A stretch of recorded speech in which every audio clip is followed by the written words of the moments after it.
सदाशिवसमारम्भां शङ्कराचार्यमध्यमाम् अस्मदाचार्यपर्यन्तां वन्दे गुरुपरम्पराम्। अयि परम्परापालकाः सदाचारिणः सुसंस्कृताः च दर्शकाः वार्तावल्याः एतस्मिन् अभिनवे अङ्के तत्र भवतां भवतीनां समेषामपि अभिवादनं करोमि। एषः अहं गवीशद्विवेदी। अहं लता वशिष्ठः अपि पौनः पुन्येन निखिल वार्तावली दर्शकान् प्रति नमस्कुर्वती स्वागतभावं प्रकटयामि। दर्शकाः, एषः कार्यक्रमः नूनं संस्कृतजगतः अतिविशिष्टः कार्यक्रमः अस्ति, यत्र भारतीयज्ञानपरम्परायाः संरक्षणं वैभवख्यापनं च सततं क्रियमाणं भवति। सत्यमेव। वैभवख्यापनक्रमे अथ वार्तावल्याः प्रस्तुतिक्रमे सर्वप्रथमं तावत् प्रस्तुमः एतदङ्कीयं सुभाषितम्। संसाराम्बुनिधावस्मिन् वासनाम्बुपरि प्लुते ये प्रज्ञानावमारूढास्ते तीर्णा पंडिताः परे।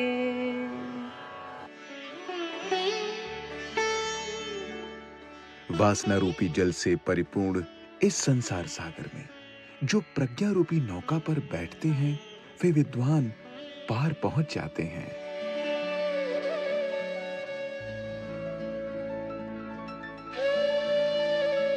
Those learned people who board the boat of wisdom in this ocean of the world, filled with the waters of desires, reach the other side.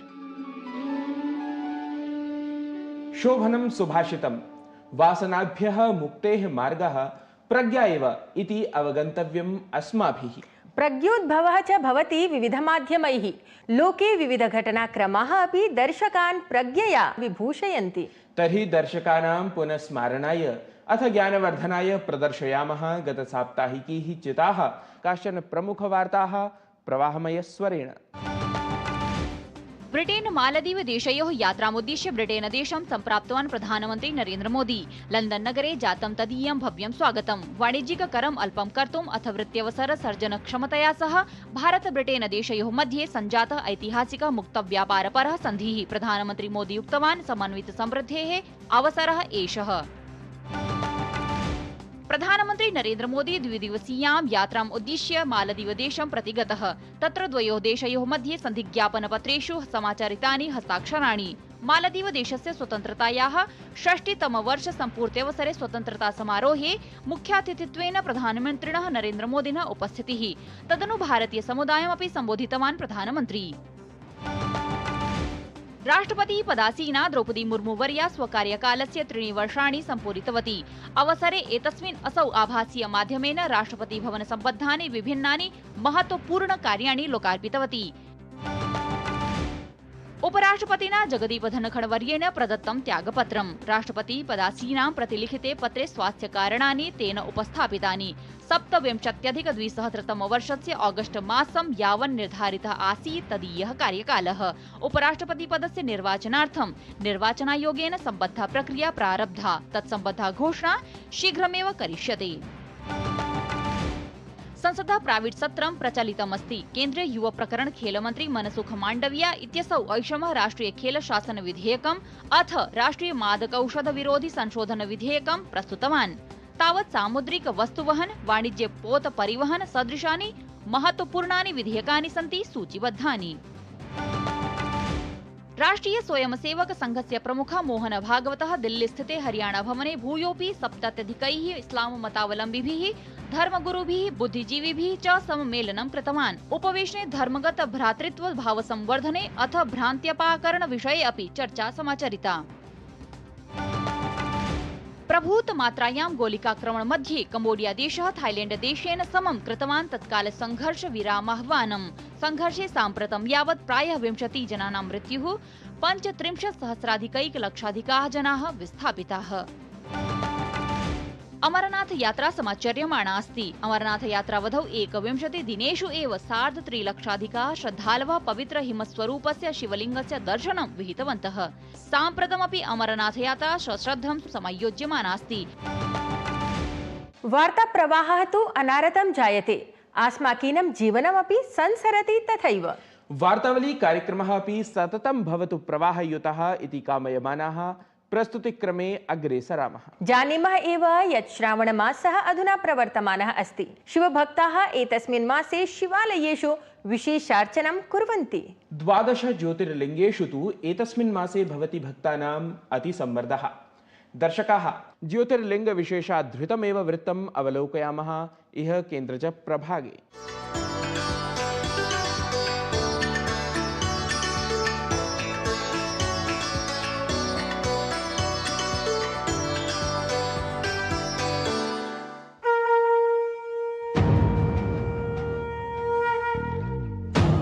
सौराष्ट्रे सोमनाथं च श्रीशैले मल्लिकार्जुनम् उज्जयिन्यां महाकालमोङ्कारं ममलेश्वरं परल्यां वैद्यनाथं च डाकिन्यां भीमशङ्करं सेतुबन्धे तु रामेशं नागेशं दारुकावने वाराणस्यां तु विश्वेशं त्र्यम्बकं गौतमीतटे हिमालये तु केदारं ग्रीष्णेशं च शिवालये।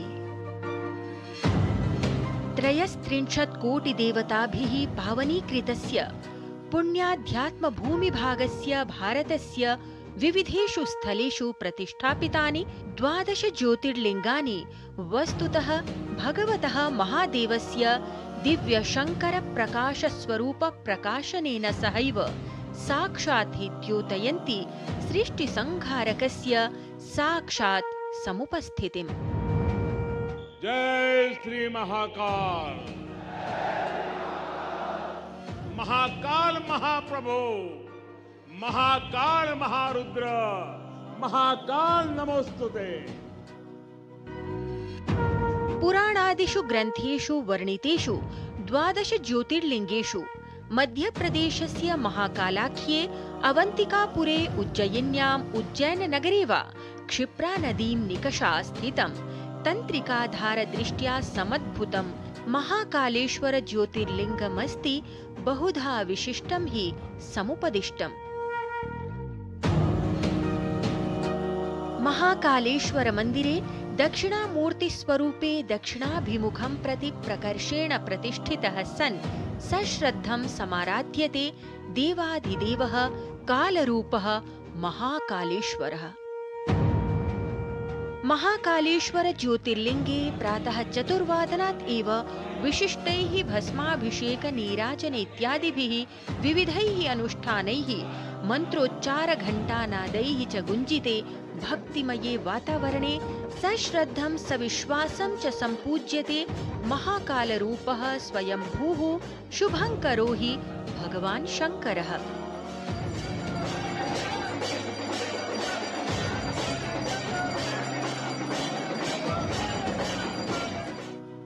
शास्त्रानुसारं मुक्तिस्थले स्थितस्य ब्रह्माण्डीयास्तित्वाधारभूतस्य संहारस्वरूपस्य महाकालेश्वरस्य भगवतः शिवस्य समुपासकः भक्तः प्रकाशत्वं समवाप्य सदैवाभयप्रदाम् आध्यात्मिकीं शान्तिमधिगच्छति इति सिद्धं हि शास्त्रप्रमाणम्। महाकालेश्वरो नाम शिवः ख्यातश्च भूतले तं दृष्ट्वा न भवेत् स्वप्ने किञ्चित् दुःखमपि द्विजाः यं यं काममपेक्ष्यैव तल्लिङ्गं भजते तु यः तं तं काममवाप्नोति लभेन्मोक्षं परत्र च। लता वसिष्ठकृतं वार्तावली वृत्तं डीडी न्यूस्।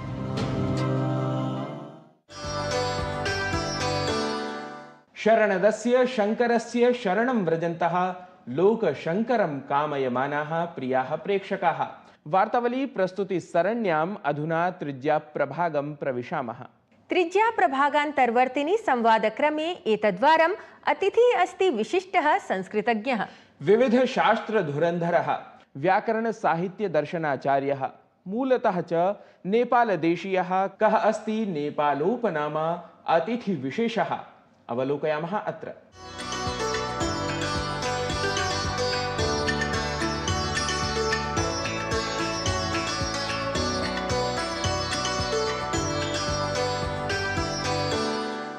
नमः संस्कृतानुरागिभ्यः सकलेभ्यः दर्शकेभ्यः।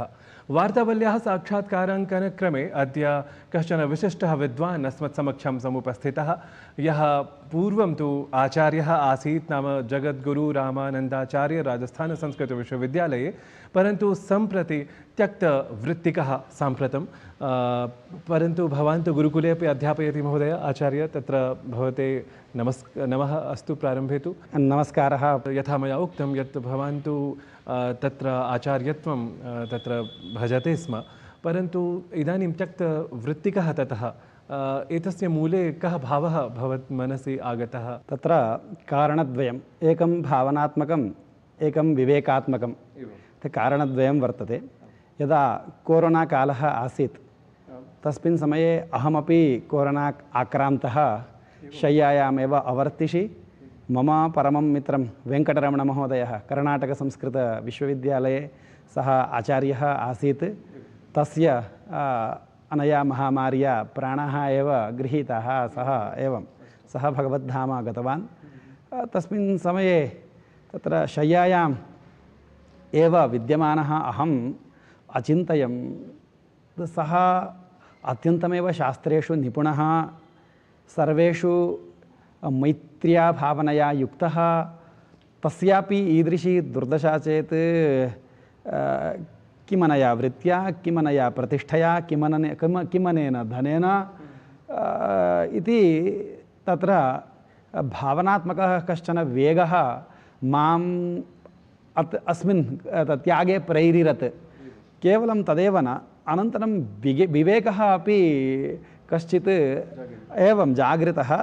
तत्र यावत् धनम् अस्माभिः सर्वकारात् स्वीक्रियते तस्य धनस्य समुचिता सेवा अस्माभिः अवश्यमेव न क्रियते। इदानीं विश्वविद्यालये अस्माकं का प्रवृत्तिः भवति इति वयम् अवश्यमेव जानीमः। ये तावत् विश्वविद्यालयेषु कर्म कुर्मः, अस्माकं हृदयं यदि वयं स्पृष्ट्वा चिन्तयामश्चेत् तत्र अस्माभिः किं क्रियते इति ज्ञायते। वस्तुतः ये छात्राः सन्ति, बहुशः अत्र अस्मिन् देशे नेपालदेशे छात्राः अवसरम् अलभमानाः इतस्ततः भ्राम्यन्तः कालं क्षिपन्ति।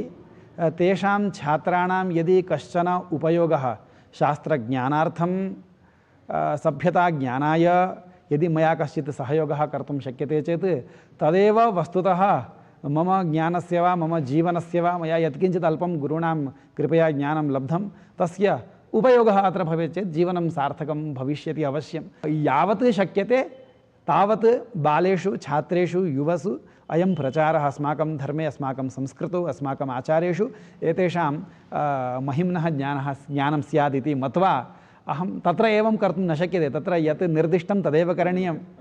अत्र यथा अस्माभिः इष्यते तथा अस्माभिः डयितुं शक्यते इति मत्वा अहम् अत्र आगतः।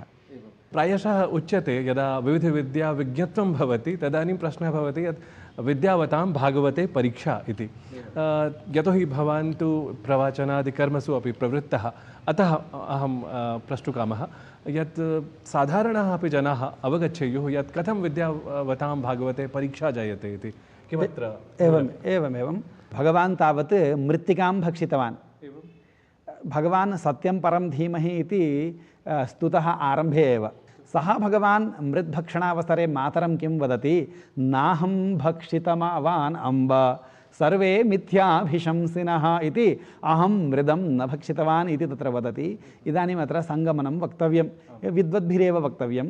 भगवान् सत्यं वदति वा मिथ्या वदति वा इति। वस्तुतः तेन मृत् भक्षिता एव, परन्तु सः किं वदति? नाहं भक्षितवान् अम्ब इति वदति। इदानीं तस्य सत्यभाषित्वं वा मिथ्याभाषित्वं वा इति निरूपणीयं। तत्र अनेकधा निरूपणं सम्भवति। व्याकरणशास्त्रदृशा इदानीं वदामि। तत्र भगवान् किं वदति? अहं ना मनुष्यावतारे अस्मि, अतः ना अहं भक्षितवान् अम्ब इति एवमेव चाटुरीत्या कस्यचित् शास्त्रस्य अवलम्बं स्वीकृत्य तत्र बहूनि समाधानानि भवन्त्येव। मूलत्वं वाल्मीकीयरामायणे संतिष्ठेत, तदर्थं वस्तुतः किमपि तथाविधं तत्त्वं यत् सर्वेषु रामायणेषु आप्तं स्यात्, प्रवृत्तं स्यात्, प्राप्तं स्यात्, तथाविधं किमपि विशिष्टं तथ्यं भवान् निरूपयितुमर्हति यत् वस्तुतः एष भावः न कथानिरूपणपरः न वस्तुतः सांस्कृतिकतथ्यादीनां यदि आविष्करणं कुर्मः तथा अथवा शास्त्रादिसन्दर्भं यदि स्वीकुर्मः तथा मूलत्वं तस्य विशेषतः संरक्षितं दृष्टिगतं स्यात्। एवमेव भगवतः त्यागाख्यः गुणः अनितरसाधारणः। तथा त्यागं कोऽपि न कृतवान्। भगवान् रामं किं वदति, अप्यहं जीवितं जह्यां त्वां वा सीते सलक्ष्मणां न तु प्रतिज्ञां संश्रुत्य ब्राह्मणेभ्यो विशेषतः इति। तो भगवतः स्वकीयजीवनस्य त्यागे एव तत्रापि सन्नद्धः वर्तते, सीतात्यागे अपि सन्नद्धः वर्तते, परन्तु प्रजापालनकर्मणि साधुरक्षणकर्मणि सः अत्यन्तं दृढव्रतः वर्तते। भगवान् त्यागं करोति, वैराग्यं तस्य वर्तते अतः त्यागं करोति इति न। भगवान् वाल्मीकिः किं वदति, ऐश्वर्यस्य रसज्ञः सन् कामानाञ्च आकरो महान्। तथा रामः वर्तते, ऐश्वर्यरसं सम्यक् जानाति, कथम् ऐश्वर्यस्य अनुभवः कर्तुमिति सः जानाति, रसज्ञः वर्तते, रसिकः वर्तते, कामानाम् आकरः वर्तते, तथापि सः त्यागं कृतवान् इति। एतादृश त्यागभावना भगवतः रामस्य अनितरसाधारणः। तं त्यागभावनाम् एव प्रदर्शयितुं कथासु विभिन्नाः विधाः परिकल्प्य कवयः इमं त्यागं तावत् सर्वेपि कवयः तत्र रामस्य चरित्रे अनेकधा तद् जैनरामायणं वर्तते, बौद्धरामायणं वर्तते, सर्वं वर्तते, परन्तु सर्वैरपि रामायणकर्तृभिः रामस्य अयं त्यागाख्यः गुणः न विस्मृतः, सर्वैः प्रधानतया सः गुणः निरूपितः इति। भवान् न्यायशास्त्रविज्ञः अथ वेदान्तशास्त्र तत्र विज्ञः अपि, परन्तु साहित्यमपि तथैव नाम भवान् जानाति। साहित्ये नाम बहूनि काव्यानि अपि भवता रचितानि। कानि काव्यानि तानि कृपया? एवं तत्र संस्कृतभारती नुतिः इति एकम्, अनन्तरं जानकीशतकम् इति एकं, श्रीवेङ्कटेश्वरस्तवः इति अत्र विराजमानस्य भगवतः स्तुतिरूपम् एकं काव्यम्, एवं प्रायः स्तुतिरूपमेव काव्यं विरचितं वर्तते। जानकीशतकम् इत्यस्य वैशिष्ट्यं कृपया सश्लोकं दर्शकेभ्यः पुरस्कुर्यात् भवान्। एवम् एकं श्लोकम् अहं वदामि। पदसरसिजगन्धं नेत्रराजीवकान्तिं मुखजलरुहतेजो नाभिपद्मावकाशम् अनुभवितुमसौ त्वां पद्मिनीं गाहमानः परमपुरुषहं सः मृग्यतां मानसे गात् इति श्लोकः। अत्र किं वर्ण्यते, परमपुरुषाख्यः हंसः सः मानसे, योगिनां मानसे मृग्यताम् अगात्। मानसे इदानीं नास्ति सः, हंसः मानससरोवरे एव मृग्यः भवति, तिष्ठति, तत्र लभ्यते, तत्रापि मृग्यः जातः, तत्र न लभ्यते इति एवं। परमपुरुषहंसः मानसे मृग्यताम् अगात्। परमपुरुषः अत्र रामः, सः कुत्र गतः, सः त्वां पद्मिनीम् अनुभवितुं, त्वां जानकीं पद्मिनीम् अनुभवितुं त्वां गाहमानः, तत्रैव सः मग्नः, मानसे इदानीं नास्ति, योगिनां मानसे इदानीं दुर्लभः जातः। तत्र पद्मिनी कथं, जानकी पद्मिनी कथं, पद्मिनी नाम पद्मसरोवरः, पुष्करिणी, जानक्याः पद्मिनीत्वं कथं, एवं श्लेषः नाम रूपकं वर्तते।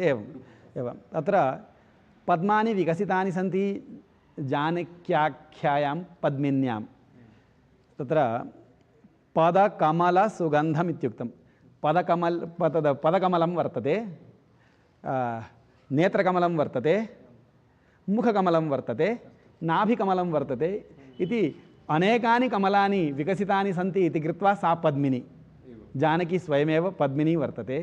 तथा अयं हंसः किमर्थं तत्र गच्छति, पदकमलसुगन्धम् अनुभवित अनन्तरं पद्मिनी इति कामशास्त्रे उत्तमा स्त्री इति उच्यते, हंसः इति उत्तमः पुरुषः उच्यते, अतः हंसस्य पद्मिन्या सह एव योगः उचितः इति कृत्वा पद्मिनीं हंसः अवगाहते इत्यपि। बहु सम्यक्। तत्र विविधशास्त्राणां वस्तुतः सन्निवेशः कृतः। एवं साधारणतः नाम ज्ञातुं न शक्यते। प्रतीयते स्म यत् एवं साधारणः कश्चन श्लोकः, परन्तु भवदीया या तत्र विज्ञता अस्ति शास्त्राणां सा अत्र परिलक्षिता जाता। अहं पुनरपि दर्शकपक्षतः अथवा अस्मत्पक्षतः अत्र भवते विशिष्य धन्यवादान् समर्पयामि, नमश्च करोमि।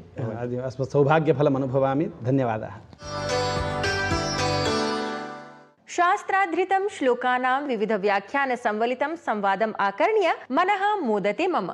इतोपि सर्वेषाम् अथ अस्माकं मनः शान्त्यर्थं कार्यक्रमे प्रस्तुमः गानसंवलितं संस्कृतसङ्गीतनिर्झरी क्रमम्।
भक्तिशक्त्यादि भावैः परिपूर्णाः स्मः प्रस्तुतिम् एताम् आकर्ण्य। संगीतनिर्झर्याम् इतोपि श्रोतुम् उत्साहान्वितं जायते मनः। सत्यं, परं कालः हि बाधते अस्मान्, यतः आसन्ना अंकसमाप्तिवेला। परम् अंकसमाप्तेः पूर्वम् अवलोकयामः कतिपयान् प्रतिस्पन्दनसन्देशान् अत्र। वार्तावली कार्यक्रमः अस्मभ्यम् अतीव रोचते। अत्र सर्वमपि संस्कृतभाषायां प्रकाशितं भवति। जयतु संस्कृतं, जयतु भारतम्। देवभाषायां वार्तावली अप्रतिमप्रेरणायाः सञ्चारं करोति, उत्साहं च वर्धापयति। वार्तावलीकारणेनैव मया संस्कृतविषयः स्वीकृतः, यत्र मम प्रीतिः सततं वर्धते। वार्तावल्याः 500तमम् अङ्कम् अहं दृष्टवती।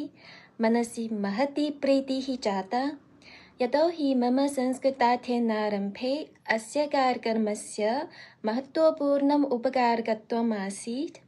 सम्प्रति वार्तावल्याः नैरन्तर्यात् अहम् अत्यन्तं प्रेरिता जाता। इतोपि संस्कृतम् अधिगन्तुम् अवगन्तुं शक्ष्यामि इत्यर्थम् अहं प्रयतिष्ये। अहं प्रतिसप्ताहं वार्तावलीय कार्यक्रमं पश्यामि।